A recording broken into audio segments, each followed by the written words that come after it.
This is a story that Mexican cartels don't want you to know about. Don Alejo was a 77-year-old man when the cartel tried to bully and intimidate him off his farm, but they soon realized that he wouldn't go quietly and evoked a David versus Goliath story for the modern ages.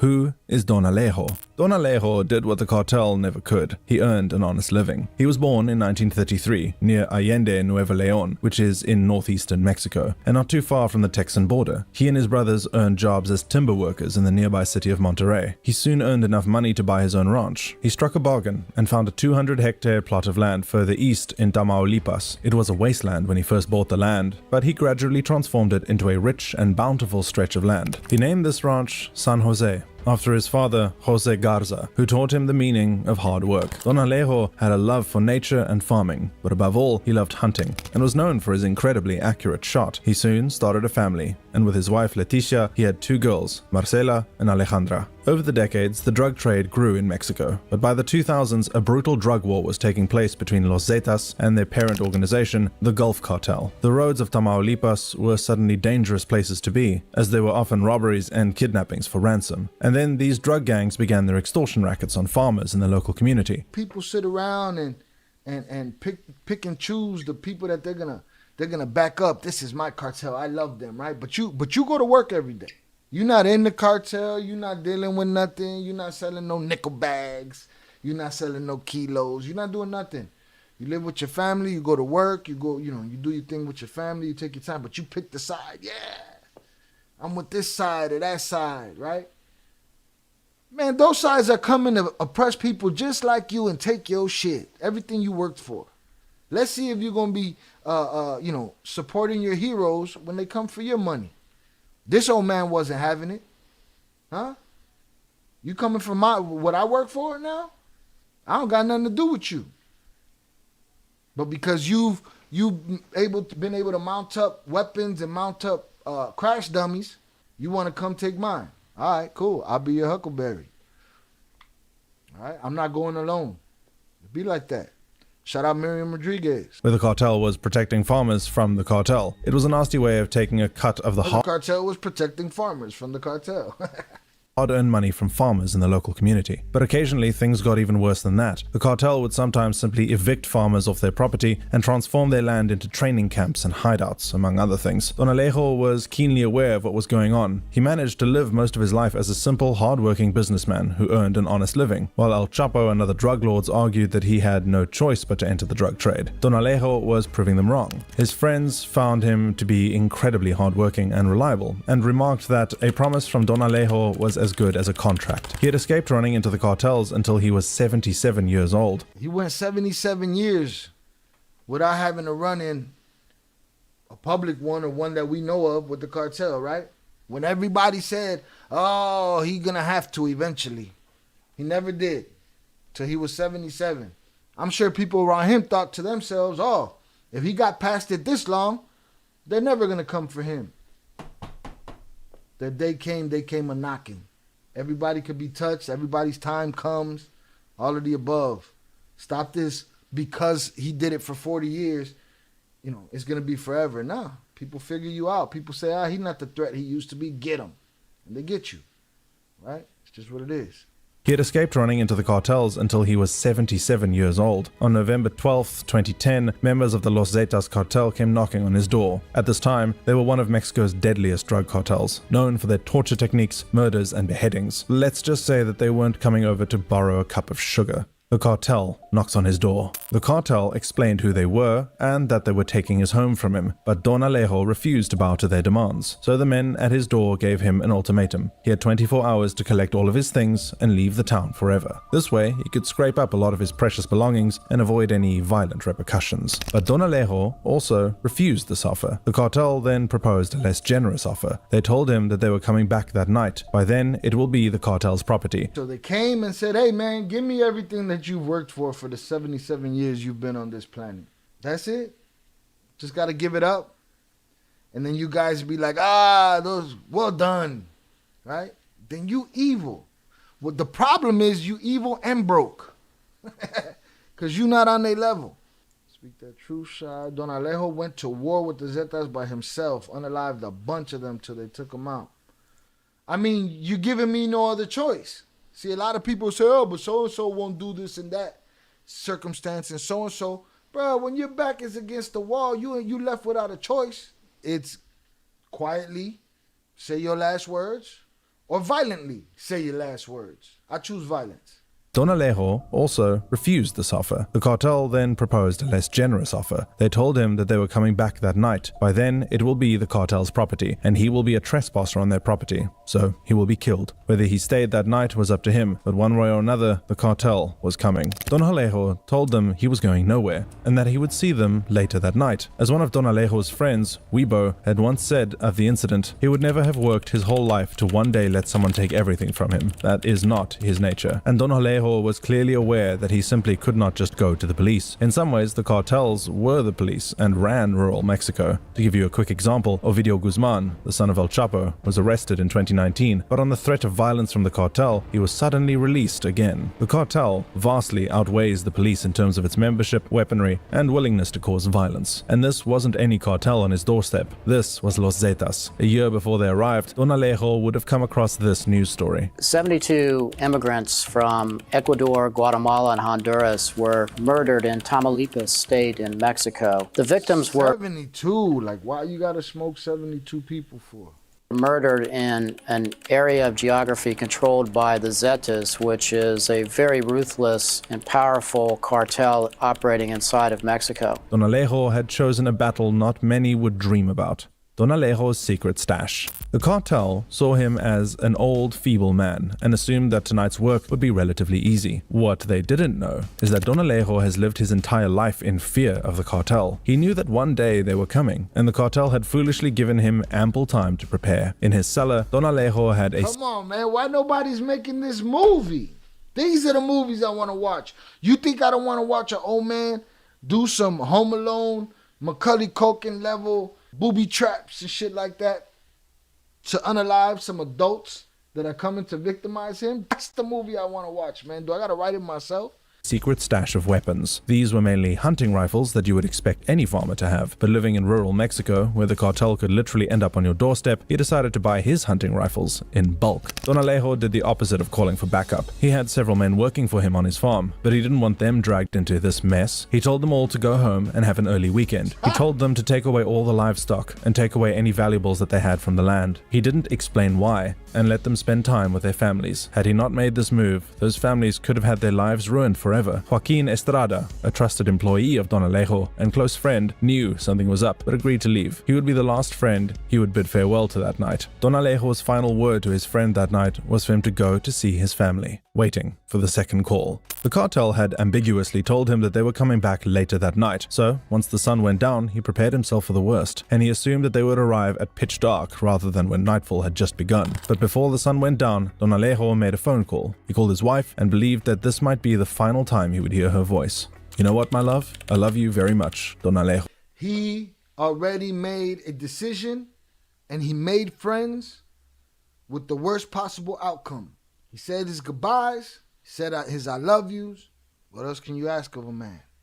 Alejo said goodbye. "Oh, my love, me too. Me more," his wife replied. "Tomorrow, God willing, we are going to talk early." Don Alejo did not disclose the danger he was in, but promised his wife that he would call her at 8 a.m. the next morning. As nightfall loomed, he was now prepared for the attack. The hours went by, and as the clock ticked further and further toward the sunrise, he probably assumed that this could have been an empty threat. Perhaps the cartel thought that they could scare the old man to leave his home and then just walk into an empty home the next morning. But at 4 a.m., only an hour or two before dawn, the cartel arrived. And they didn't sneak into that farm either. They began honking their horns, flashing lights, and firing their guns into the air. They were aggressively claiming their newfound territory. When the cartel heard gunshots from the house, gunshots that were not their own, they realized that this old man was not bluffing when he said that he would see them later tonight. They learned the hard way that a promise from Don Alejo was as good as a contract. The battle begins. Don Alejo was protecting his home in the same way that medieval soldiers would hold a castle. He boarded up the windows but left gaps for him to see out. He would have had a rifle and ammunition at each window and could attack them from all areas. What the cartel didn't realize was that Don Alejo was an incredibly good shot. His hunting days meant that he had a lot of experience. Instead of deer or elk, he was now hunting members of a dangerous cartel. His shooting was so accurate that he was outperforming members of the cartel. Had he chosen a life of crime, he could have been incredibly successful, but he chose an honest living. and he was doing whatever it took to protect the home and land he spent his whole. And you know what all them criminals call him? A dum-dum. He a dum-dum. But he lived his life. He had everything that he wanted, right? They was out after what they wanted. He had what he wanted. He did his thing. They want to come take it from him. Now they got to duck and run for cover. Cause he blasting at they goofy ass. Cause they thought he was pussy just because he decided to live a straight life. Why? Cause he probably looked around and said, "All you guys are stabbing each other in the back, huh? All you guys do is end up unalived or in the joint. All you guys do is betray each other. I don't want no part of that." Then they think he's a punk and a pushover. Then they come for him, and now he got them under fire. When people have more to lose, when people have that mentality that there's more to lose, there's less that are willing to go after it like that. It's a numbers game from there, because the evil are in abundance. The dudes that want to take everything and grape and pillage, ain't no lack of them. They're deep. So eventually, the old man's going to be at a point of diminishing returns, and they're going to end them. But I'm taking some of you bastards with me. It's a beautiful thing. But he chose an honest living, and he was doing whatever it took to protect the home and land he spent his whole life working on. His tactics were simple. Don Alejo would go to one window and shoot a cartel member stone dead. Then he would run over to another window and do the same. It was soon apparent that Don Alejo had just killed 4 cartel members. Don Alejo was on some Billy the Kid shit, boy. Don Alejo had just killed 4 cartel members, and they had not even reached his home yet. The cartel retreats. At one point, the cartel decides to retreat. They had just lost 4 men. They probably thought he had an army in there. It's him and his rifle. And this job was clearly not as straightforward as it seemed. They had 3 options. Their first option was to retreat from the ranch entirely. They could call it a day and realize that this wasn't worth fighting for. But if you're a cartel member and had to tell the leader of your cartel that you and several other people were too chicken to fight a 77-year-old farmer, your membership at this cartel might be under review. And the cartel doesn't just let its members leave and move on to another job. The second option was to continue fighting. At some point, hopefully, this old man would run out of steam. They needed to continue fighting, and someone would eventually shoot him down. But again, this option ran its risks too. What if they lost? What if this geriatric farmer managed to gun down this group of skilled cartel members? The cartel has gotten where it is today by fear, and the story alone would spread throughout Mexico and let communities know that the cartel was not to be feared. Instead, they opted for a third option. In their trucks were much more advanced weapons than guns. This cartel realized that they could not fight fire with fire, but had to use superior weaponry against him. And as we mentioned earlier, so what you gonna do, explode the house? The house that you wanted to take from him? You gonna burn down the rancho that you came to get? You ain't gonna have no choice. It's gonna go with me. It's mine. All right? It's mine. It ain't gonna be yours. You'll be the, what they say in Game of Thrones, you'll be the queen of ashes. You go around and try to take mine. You're gonna have to burn it with me in it. the cartel has much more advanced weaponry than the police. The final showdown. The cartel came at Don Alejo's house with grenade launchers. With these weapons, they could attack him from a longer distance, where his hunting rifles were no match. And instead of trying to pinpoint exactly where he was, they simply carpet-bombed his entire house with grenades. They killed Don Alejo, but were too cowardly to face him with a shootout. The sheer size and scale of the violence meant that this battle was now making waves, far from Don Alejo's ranch. Mexican authorities believed that whatever was happening on this farm was too much of a job for the police, so the Mexican Marines arrived. And seeing that the Mexican military was now involved, the surviving cartel members decided to flee the scene. Unlike Don Alejo, they were not prepared to fight against a group with more manpower and better weapons. What was the body count before they got him is my question. Marines arrived, and seeing that the Mexican military was now involved, the surviving cartel members decided to flee the scene. Unlike Don Alejo, they were not prepared to fight against a group with more manpower and better weapons. They had finally left Don Alejo's home. The fate of Don Alejo. The Marines soon made their way towards the house. The violence had stopped, but they remained vigilant. Somebody could be hiding and ready to pounce at any minute. On the outside of the house, they found the remains of 4 dead cartel members. There were also 2 other cartel members unconscious. It was past 8 a.m., and Leticia did not receive a call from her husband as promised. And you can only imagine the deafening silence that she felt as the phone continued to fail to make a sound. She decided to break the silence and call him. However, this served only to make things even worse, as there was no answer. Her imagination began running wild. She assumed the worst. She panicked and called Joaquin Estrada for any information. She called Joaquin, and their conversation, roughly translated from the Spanish, went as follows. "Well, what's up, Joaquin? It is said that you noticed that there are many soldiers. And so?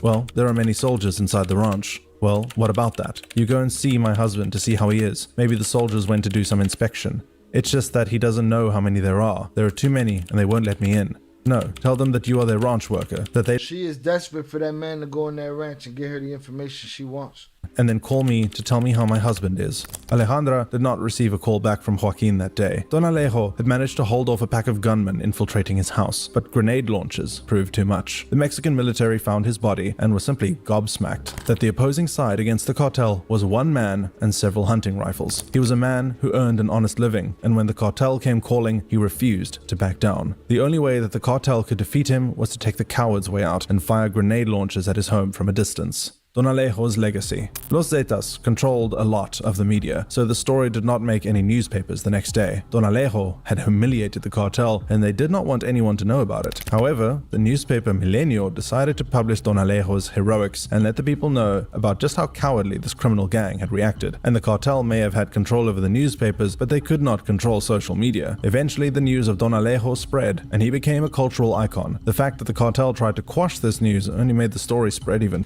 I want a Don Alejo t-shirt and a Miriam Rodriguez hoodie. You know what I mean? Put them on the shirt instead of these chomos and PDF files. They thought they were going to go in there and find an army. They found an old man and his rifles. And his resolve. And his convictions to stand on his square. Yeah, put him on the shirt. I'm going to have a hoodie. This winter, I'm going to have a hoodie with Don Alejo on it. Quash this news only made the story spread even further. Days before Don Alejo was killed, he brought his wife a rose bush in a plastic bag. He told her that this way he would not have to go to a florist and buy her roses, but this bush will provide her with an endless supply of them. And after his death, this rose bush was planted at the ranch. This way, Don Alejo is still providing roses for his beloved wife long after his death. Mexican journalists like Denis Marquer and Quiro Gomez praised him as a hero. In Mexican culture, there is a popular musical tradition known as the corrido, which is a folk ballad. Yeah, write that old man a corrido. He earned that corrido. He deserves that corrido. You don't gotta sugarcoat his corrido. You ain't gotta lie in his corrido. All you gotta do is tell the story of a man, the truth. Commemorating heroic actions. The singer Miguel Gastelum, El Patron, has a corrido about Don Alejo, where the lyrics translate as, "You were a very good hunter, and a very accurate shot, in addition, a great gentleman, a worker, a good friend, upright, and a man of honor." His tale also provides a grim reminder of Mexican society. If one of my elderly relatives had a group of thugs threaten them on their own doorstep, I would hope that the police force would be capable of sorting the situation out. Clearly, in this case, he did not feel like that was the best option. His daughter told news outlets, "He told me he'd gotten threats, but he didn't notify the authorities. He never trusted them." And this is the sad reality that Don Alejo's family, friends, and workers have to live with. To add insult to injury, his death has not been properly investigated, and the cartels continue to be above the law. At the beginning of this video, I compared this battle to David and Goliath. Those people's story deserves to be on a shirt. Deserves to be a TV show. Deserves to have corridos. Deserves to have books written about it. Analyzing the psychology of it. The psychology of a man that's willing to stand on his square. Instead, they just want to give you all these prison stories and cases and beef stories and self-snitching on the thing. Nah, man. Tell me about the ones that fought back against the monster. That's the story I want to hear. What are we talking about here? Cojones. Cojones. Big nuts. Stood on his square. Come get some. Y'all take my shit? Cool. Some of y'all coming with me. And there's no doubt in my mind that Don Alejo is a hero and his courage was of biblical proportions, but if you look at the bigger picture, he is simply a hero in a society full of villains. In the play Galileo Galilei by Bertolt Brecht, one of Galileo's pupils says, "Unhappy is the land that breeds no hero," to which Galileo responds, "No, Andrea, unhappy is the land that needs a hero." In a properly functioning society, you should not be forced to fight off a cartel to protect your home. This was the sad state of affairs where Mexico needed a hero. Don Alejo, much respect. Salutes to you, sir. All these tough guys that get in the comments and everybody want to puff their chest out and I kick your ass and you can't bust a grape and all of y'all pussy. That old man stood on his square. He didn't have a dog in the fight except himself. I want to hear those kind of stories. Unhappy is the land that breeds no heroes. Unhappy is the land that needs a hero. That old man was a hero for himself and his family. He lost out in the end, right? But he ain't go alone. The outcome was going to be the same. Except there wasn't gonna be 6 shot up cartel members at the end of that story. They was just gonna get him. Come on, bro, let's get it. All right, this is the look of the ranch from the helicopter. Helicopter. The watermark is huge. Looks like a nice piece of land. I don't know if this is his parking structure. This is the home. This is the gate. I don't know. Desde las alturas, el rancho San José es diminuto y solitario. Go. Got his little garage. Some kind of structure here. Structure in the middle. And then looks like a main structure here. Perdido en las llanuras de Ciudad One Victoria, deep, heck. One deep. Super gangster. la casona es una propiedad sencilla, rodeada. There you go. Nice little humble home that he worked his ass off for. Perdido en las llanuras de Got Ciudad some water Victoria, behind la him. casona es una propiedad sencilla, rodeada por agua en una Raised his llanura daughters, interminable.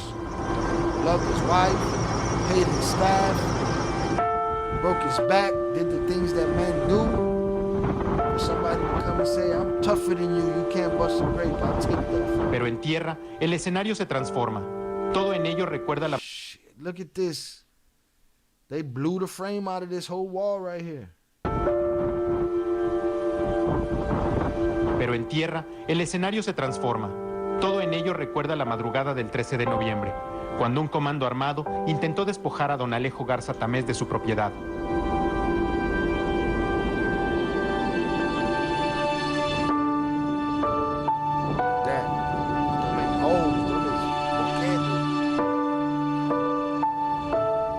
Don Alejo resistió de pie un enfrentamiento que pasó de las ráfagas a las granadas. Y su huella, la de una lucha entre un hombre de 77 años contra al menos docena y media de gatilleros, es desproporcionada. La fachada no deja de ser menos impresionante que el resto de la estructura del rancho de Don Alejo. Aquí estalló una granada, que fue lo que botó esta puerta, y como se puede observar, decenas de impactos de bala de diferente calibre. Contrario, hacia el lado contrario, están los impactos de las balas que disparó Don Alejo a sus agresores y que algunas impactaron en los árboles que hacen de cerca a esta la entrada principal de su rancho.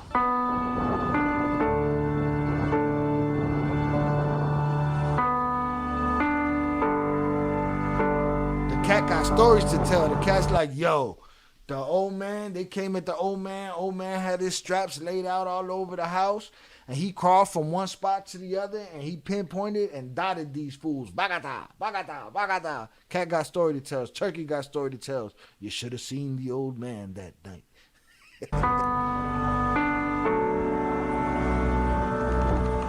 Esto es hoy el rancho San José. En sus pasillos y sus habitaciones recuerdan los ataques a viviendas de un país en guerra. Humble ass home. I'm not allowed to have it. Shit. You're gonna have to take it. Cuando uno entra a la casa de Don Alejo Garza, lo primero que percibe es el aroma a pólvora.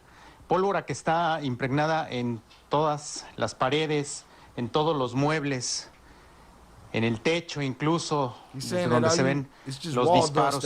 En este lugar, de acuerdo con los reportes que hizo la Marina el 13 de noviembre, Don Alejo se parapetó para repeler el ataque de los sicarios. Esta es la habitación que era el comedor y la cocina del 13 de noviembre. Don Alejo se parapetó para repeler el ataque de los sicarios. Esta es la habitación que era el comedor y la cocina. Esta puerta que vemos en este momento fue detonada, explotada por una granada, y fue por donde entraron los sicarios, de acuerdo a esta reconstrucción que se hizo. Las paredes, se puede ver cómo están perforadas por completo por los impactos de bala, salpicadas de pólvora también en este cuarto que servía como una recámara. Todavía se pueden ver aquí las fundas de las escopetas de Don Alejo. Hay cartuchos percutidos y otros que no se utilizaron, que siguen aquí en sus cajas. Y esta que es la recámara, donde Don Alejo, bueno, pues también mantuvo la defensa de su casa y su rancho. Detrás de esta puerta bro, queda... That man ain't living in no mansion. He's living in his humble abode, bro, and they wanted to take that from him at 77 years old. What? So many people, oh, El Mayo turned himself in because the honor of wanting to see his children at the age of 70, whatever, 78 years old, he wants to see his children. He's sick, and they put all of that morality on him. This old man was 77 years old, and he did not want to bow down and live on his knees. So he did the gangster shit. That was the gangster shit right there. Da acceso al baño quedó el cuerpo de Don Alejo Garza. But the cartel guys will call it stupid. Nah, he was a stupid old man that got himself murked. So be it. Call it whatever the fuck you want. Esa mañana de sábado 13 de noviembre. That's where he laid dead.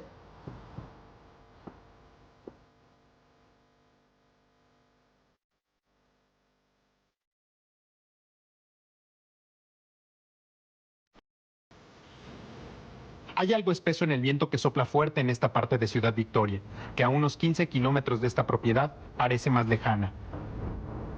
Y en los corrales, en las naves para herramientas y maquinaria de este rancho, el luto parece mayor. Por ese camino fue por el que llegó el comando armado al rancho San José.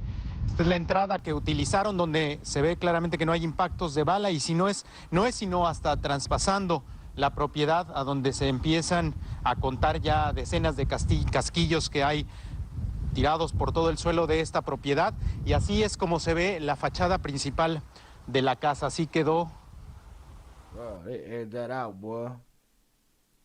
la casa de Don Alejo Garza esa mañana del 13 de noviembre.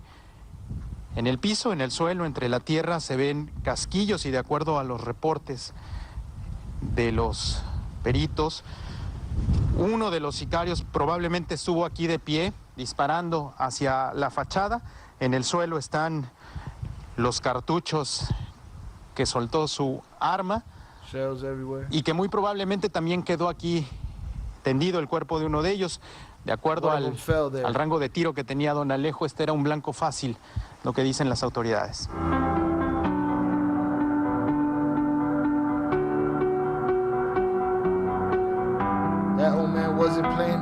En el otro extremo, las casas de los trabajadores reflejan la huida del rancho.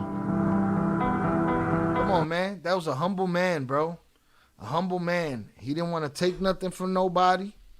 He just didn't want nobody to take nothing from him. I don't blame him. Con la prisa y la apuración de dejar... He made sure he got everybody out of there. Think about it. His staff would have suffered. His family would have suffered. He took his last stand. Este lugar, pues así quedaron las habitaciones de los trabajadores de Don Alejo. En el molcajete todavía se ve salsa, tortillas en la mesa, sin siquiera desenvolver la fruta. En fin, todo con la prisa de salir de este lugar por órdenes de Don Alejo. So that was his staff's living quarters, and they just, on his orders, up and bounced, left everything from tortillas to the sauce. Salsa. 4 delincuentes muertos y 2 heridos. Fue el saldo de los agresores. Del otro lado, cayó un experto 4 unalive, 2 injured.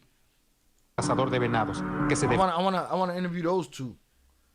The two that if they're alive, the two that survived. Hey man, tell me about the day that old man handed you your ass. y defendió su rancho hasta el último aliento.